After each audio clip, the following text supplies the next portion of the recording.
حامدن و مسلین و مسلمن اما بعد قال اللہ تبارک و تعالی فی القرآن المجید والفرقان الحمید وما آتاکم الرسول فخذوا وما نہاکم عنہ فانتہوا صدق اللہ العظیم وقال رسول اللہ صلی اللہ علیہ وسلم من تشبہ بقوم فہو منہم۔ معزز حاضرین، سامعین اور ناظرین، محرم الحرام کے مہینے کی ابتدا ہو چکی ہے۔ ہمارے بہت سارے سننے والے آڈینس کی طرف سے مختلف قسم کے سوالات کا سامنا ہوتا ہے، اس لیے کہ ماہ محرم الحرام میں بہت سارے ایسے کام جو ہمارے ہاں مسلمانوں میں کیے جاتے ہیں اہل باطل کو دیکھ کر یا ان لوگوں کو دیکھ کر جن کا اسلام کے ساتھ دور تک کوئی تعلق نہیں، اگرچہ وہ اسلام کے نام لیوا ہیں۔ لہٰذا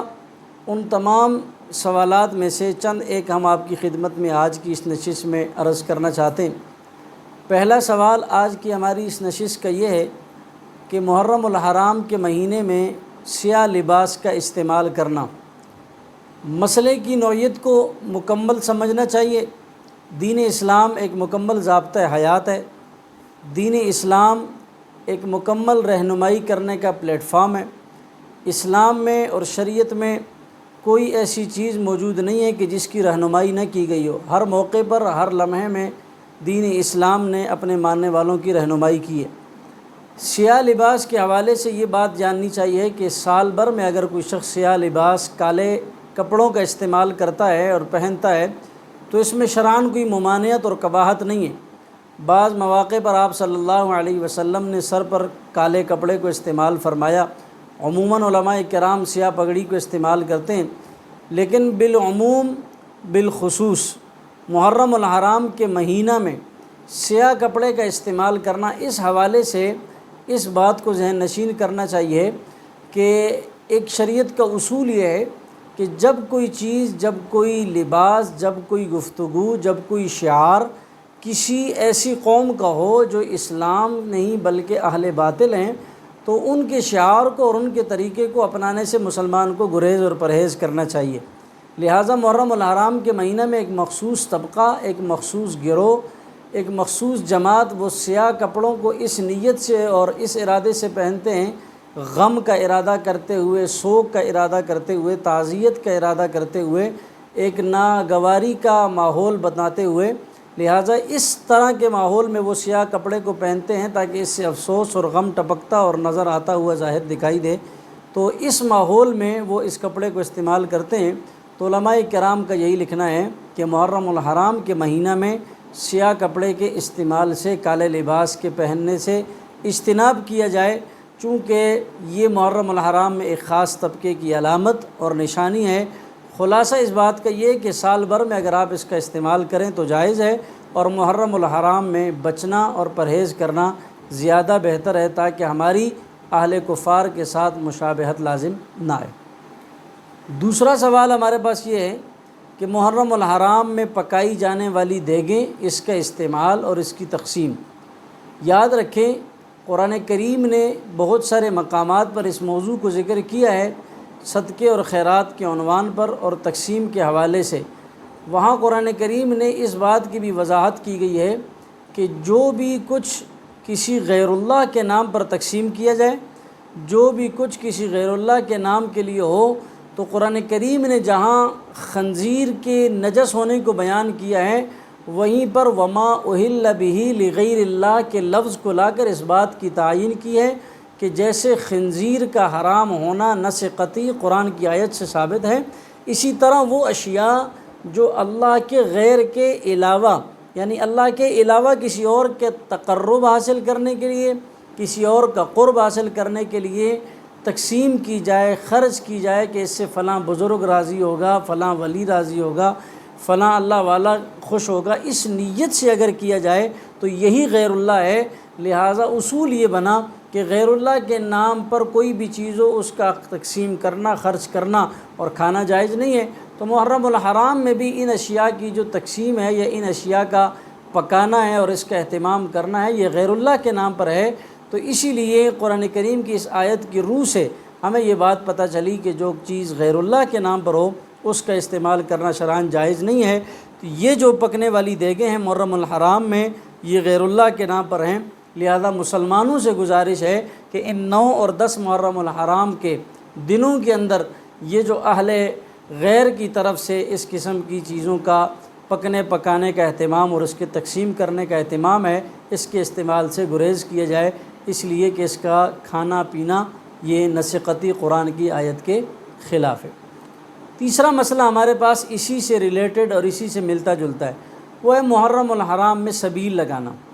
دیکھیں، پانی پلانا، کسی کے لیے ایسی چیز فراہم کرنا جس سے اس کی جان بچتی ہو، اور یہ باعث برکت، باعث ثواب، اجر والا کام ہے۔ پانی پلانے پر کئی فضائل اور ثواب ہیں، لیکن یہی پانی پلانے کا اہتمام سال بھر کیا جائے۔ ہم کہتے ہیں آپ سال بھر اسپتالوں کے باہر، بس اسٹاپ پر،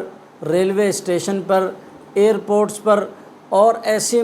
یعنی مجالس میں یا ایسے جگہوں پر جہاں مسلمانوں کا یا انسانوں کا جمع غفیر اور مجمع ہوتا ہے، وہاں پانی کی ضرورت ہوتی ہے، آپ کنویں کو دعا کر دیں، ٹیوب ویل لگا کر دیں، آپ لوگوں کے لیے پانی کے لیے سہولت کا انتظام کریں۔ شرعاً بہت زیادہ اس کی فضیلت ہے اور یہ اجر و ثواب کا حامل ہے، لیکن بالخصوص محرم الحرام کے دنوں میں باقاعدہ اس کی ترغیب دینا، سبیل لگانا اور پھر اس کے اوپر لوگوں کو فضائل سنانا،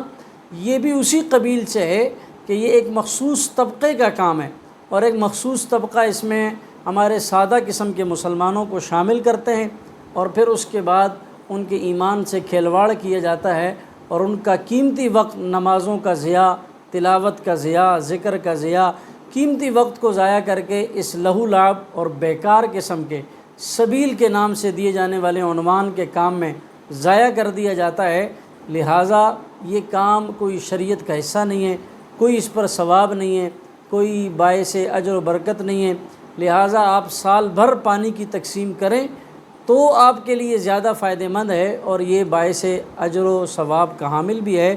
مخصوص چند ایام میں صرف اس قسم کے ٹھیے لگا کر دین سمجھنا، اس کا دین سے کوئی تعلق نہیں ہے۔ تو خلاصہ یہ ہے، اس قسم کے کاموں سے شریعت نے بچنے کا حکم دیا ہے۔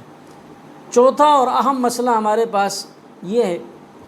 محرم الحرام کے مہینے میں کچھ لوگوں کے خیال میں، تصورات میں، وہم و گمان میں یہ بات مشہور ہے، اور بعض مسلمانوں کے دلوں میں اس بات کو راسخ کر دیا گیا ہے کہ محرم الحرام کے مہینہ میں شادی کرنا ناجائز ہے، محرم کے مہینہ میں نکاح نہیں کرنا ہے، محرم کے مہینہ میں نکاح کی تقریب نہیں کرنی ہے، محرم کے مہینہ میں ولیمہ کی انعقاد کی تقریب نہیں کرنی ہے، محرم کے مہینہ میں نکاح جیسے عمل سے بچنا ہے، شادی نہیں کرنی۔ اس پر دلیل یہ دی جاتی ہے کہ اس مہینے میں سیدنا حسین رضی اللہ تعالی عنہ اور اہل بیت کے بہت سارے حضرات کو مظلومانہ طریقے سے شہید کیا گیا، اس وجہ سے محرم الحرام کے مہینے میں شادی نہیں کرنی چاہیے۔ مسلمانوں، اس بات کو یاد رکھا جائے، اگر یہی تصور عام کیا جائے گا کہ اس مہینے میں حضرات کریمین کی شہادت ہے اور اہل بیت کے نفوس مطہرہ کی شہادت ہے، اس وجہ سے محرم میں نکاح جائز نہیں، تو پھر تو سفر کے مہینہ میں بھی بہت سارے صحابہ کرام کی شہادت ہے، ربیع الاول کے مہینہ میں خود سرکار دو عالم سرور کونین محمد رسول اللہ صلی اللہ علیہ وسلم کی دنیا سے وصال اور رخصتی ہے، اور وہ اتنا بڑا غم ہے کہ جس کے بارے میں حضرت فاطمہ رضی اللہ تعالی عنہا کو جب آپ کے دنیا سے وصال کی خبر دی گئی تو عربی کے ایک بڑے لمبے اشعار ہیں، صبت علی الایام سرن لیالیا۔ حضرت فاطمہ فرماتی ہیں، آج میرے اوپر جو غم آیا، اگر یہ غم سورج پر آتا تو سورج بھی بے نور ہو جاتا۔ تو عزیزوں، ربیع الاول میں جناب رسول اللہ کا وصال ہے، پھر اسی طرح ربیع الثانی میں اور صحابہ کرام، پھر جمادی اولیٰ، جمادی ثانی، سال بھر اسلام جو ہے وہ تاریخ جو ہے وہ قربانیوں سے بھری ہوئی ہے۔ یہ فلسفہ پیش کرنا کہ محرم میں اس وجہ سے نکاح جائز نہیں، یہ بالکل خلاف دین اور شریعت کے خلاف ایک تصور ہے۔ اس تصور کو ہمیں ذہنوں سے نکالنا چاہیے۔ دوسری اہم بات اسی حوالے سے یہ ہے کہ نکاح ایک سنت ہے، اور وہ اہم سنت جو حضرات انبیاء علیہم الصلاۃ والتسلیمات میں تمام نبیوں نے ادا کی سوائے حضرت یحییٰ علیہ السلام کے، باقی تمام نبیوں کا نکاح ہوا، اور نکاح سنت ہے، سنت عبادت ہے، اور عبادت پر ثواب ملتا ہے۔ جب عبادت ہے اور ثواب کا کام ہے نکاح کرنا، اور اس پر باعث اجر و برکت ہے، کئی گناہوں سے آدمی بچتا ہے، تو پھر اس مہینے میں چاہیے جائے کہ زیادہ سے زیادہ نکاح کیے جائیں، اور اس مہینہ کے اندر اس سنت کو زیادہ سے زیادہ عام کیا جائے، تاکہ یہ لوگوں کے دلوں میں جو ایک غلط بات بٹھا کر راسخ کر دی گئی ہے کہ محرم میں نکاح نہیں ہوتا، اس رسم کو ختم کرنے کے لیے تو مسلمانوں کو ایکشن کا ریئیکشن یہ ہونا چاہیے کہ زیادہ سے زیادہ نکاح کی مجالس اس محرم میں ہوں، تاکہ ایک غلط پروپیگنڈے کا سد باب کیا جا سکے۔ ایک روایت میں یہاں تک بھی ہے کہ حضرت علی اور حضرت فاطمہ رضی اللہ تعالی عنہا کا نکاح وہ محرم الحرام کے مہینہ میں ہوا۔ علماء کے اس حوالے سے مختلف اقوال ہیں، محرم کا مہینہ، صفر کا مہینہ، ربیع الاول کا مہینہ، ان 3 مہینوں کو کتابوں میں نقل کیا ہے۔ حضرت علی رضی اللہ تعالیٰ عنہ کی شادی کے مہینے کے حوالے سے، اور بعض مورخین نے اور اکثر علماء نے اس بات کو ترجیح دی گئی ہے کہ آپ کا نکاح محرم الحرام کے مہینہ میں ہوا، تو محرم کے مہینہ میں نکاح کرنا شرعاً جائز ہے، اس میں کوئی قباحت والی بات نہیں۔ اگلا سوال ہمارے پاس یہ ہے کہ 9 اور 10 محرم کے روزے کی شرعاً کیا حقیقت ہے؟ تو یاد رکھا جائے، یوم عاشورہ کا روزہ شرعاً ثابت ہے، جناب رسول اللہ صلی اللہ علیہ وسلم سے ہمیں اس کا ثبوت ملتا ہے، صحابہ کرام سے اس کا ثبوت ملتا ہے، تابعین، تبع تابعین، اسلاف امت سے اس روزے کا ثبوت ملتا ہے۔ بعض روایات میں یہاں تک بھی ہے کہ رمضان المبارک کے روزے کے بعد زیادہ ثواب والا، زیادہ اجر والا، زیادہ فضیلت والا اگر کوئی روزہ ہے تو وہ 10 محرم الحرام کا روزہ ہے۔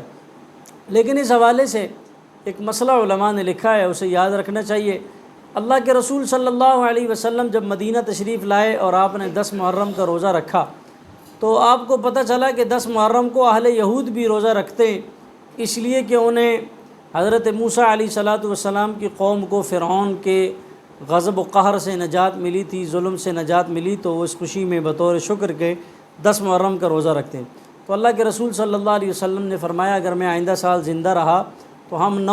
10 محرم کے ساتھ یا 9 کا روزہ رکھیں گے یا 11 کا۔ تو اس حوالے سے علماء لکھتے ہیں ہمیں چاہیے اگر ہم 10 محرم کا روزہ رکھتے ہیں، اہل یہود کی مشابہت سے بچنے کے لیے 9 کا روزہ بھی ساتھ ملائیں، اگر 9 کا نہیں ملا سکے 10 کا رکھا ہے اور 11 کا روزہ پھر ساتھ ملا لیں۔ بالفرض والمحال 9 اور 11 کا روزہ نہ ساتھ رکھ سکے، صرف اگر 10 کا ہی رکھا ہے تو اس پر بھی اللہ تعالیٰ ثواب عطا فرمائیں گے، اور اس پر بھی انشاءاللہ العزیز اجر ملے گا۔ حدیث میں آتا ہے کہ جو شخص یہ روزہ رکھتا ہے یوم عاشورہ کا، اس کے 1 سال کے صغیرہ گناہوں کو اللہ تعالیٰ معاف فرما دیتے ہیں۔ تو اس روزے کی فضیلت احادیث سے ثابت ہے، اور اس کا رکھنا بھی شرعاً ثابت ہے، لہٰذا مسلمانوں کو چاہیے ہم اس کا اہتمام کریں اور باقیوں کو بھی اس کی ترغیب دیں۔ اگلا سوال ہمارے پاس اس مجلس کا یہ ہے، محرم الحرام کی یوم عاشورہ کا جو دن ہے، اس حوالے سے لوگ پوچھتے ہیں آیا اس دن خرچ کیا جائے، اپنے دسترخوان میں وسعت پیدا کی جائے، اس کی کیا حقیقت ہے؟ تو اس کی حقیقت یہ ہے کہ حدیث میں آتا ہے کہ 10 محرم یوم عاشورہ کے دن اپنے گھر میں رزق کی وسعت کی جائے، دسترخوان کو وسیع کیا جائے، کھانے کا زیادہ اہتمام کیا جائے، دیگر ایام کی بنسبت تھوڑا سا اضافی کھانے کا بندوبست کیا جائے، تھوڑے سے دسترخوان کے اندر وسعت کو پھیلایا جائے اپنی وسعت اور طاقت کے بقدر۔ ایسا نہ ہو کہ آدمی قرض لے کر بھیک مانگ کر لوگوں سے کام کرے۔ جتنی شریعت نے آپ کو رہنمائی بتائی ہے اور اس کا طریقہ بتایا ہے کہ آپ کی جیب جس قدر اجازت دے آپ اس پر عمل کریں۔ اور حدیث میں آتا ہے جو شخص یوم عاشورہ کے دن اپنے جیب کو خرچ کرتا ہے، مال خرچ کرتا ہے، دسترخوان کو وسیع کرتا ہے،